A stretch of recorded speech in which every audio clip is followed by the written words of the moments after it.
And now, in the middle of all this, well, trade talks between two of the largest economies, US and China, have entered the unscheduled third day. And reports suggest that the US and China have made progress in the trade negotiations. The meetings between the US and Chinese officials in Beijing was supposed to be held for 2 days, but the US kept the time frame of this crucial meeting open-ended. The talks have been extended by a day, and according to the Chinese state media, this is what's happened. Now, analysts say that this is a sign that talks are moving in the positive direction. Yesterday, China approved imports of 5 varieties of genetically modified crops for America. This is expected to benefit American farmers as they can sell more seeds to China.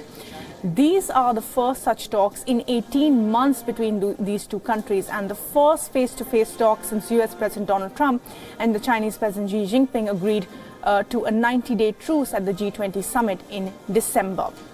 And while the US president has tweeted about this and seemed happy with the way the talks are going, he said, and I quote, "Talks with China are going very well."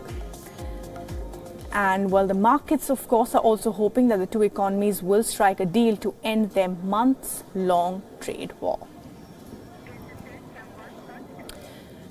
And joining us to talk a little bit more about this is Patrick Falk, who joins us now from Hong Kong live. And Patrick, thanks so very much for talking to us this evening. Now, both sides have kept tight-lipped about what's coming out of these discussions so far, but what optics are suggesting, and that it is good news. What are you picking up?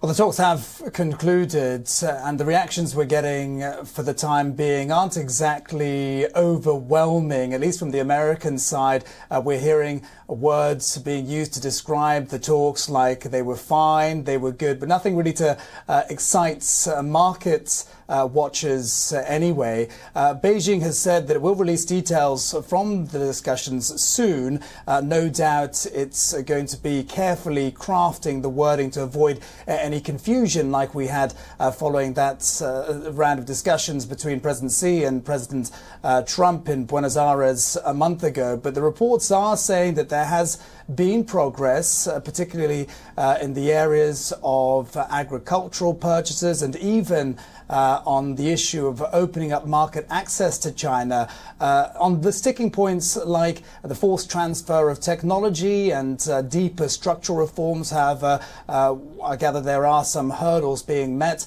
And those are issues that aren't surprisingly more difficult to iron out between the two sides. But the important thing analysts say is that the talks now move on to the next level and are picked up by higher level officials so that they keep the momentum going.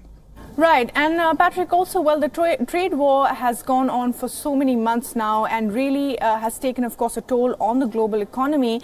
With this round of talks, what is at stake exactly?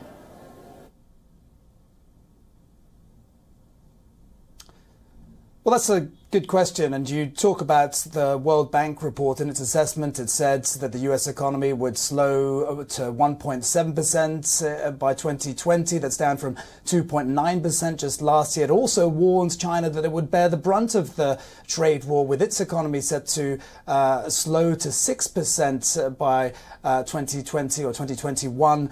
And that's remarkable when you consider the level of growth that China experienced between 1980 and 2010 at an average level of 10% per year.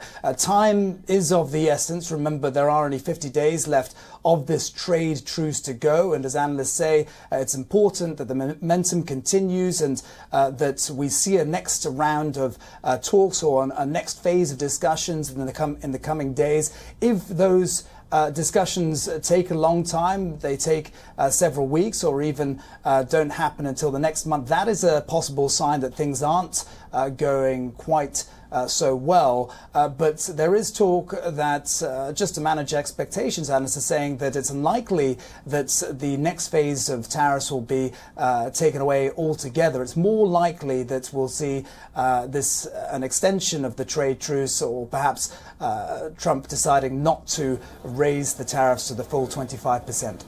Right, Patrick Falk, thanks very much indeed for joining us with the latest there and giving us all that perspective on, those talks that have now gone into their third day, but 50 days only left for that truce, or rather that status quo for now.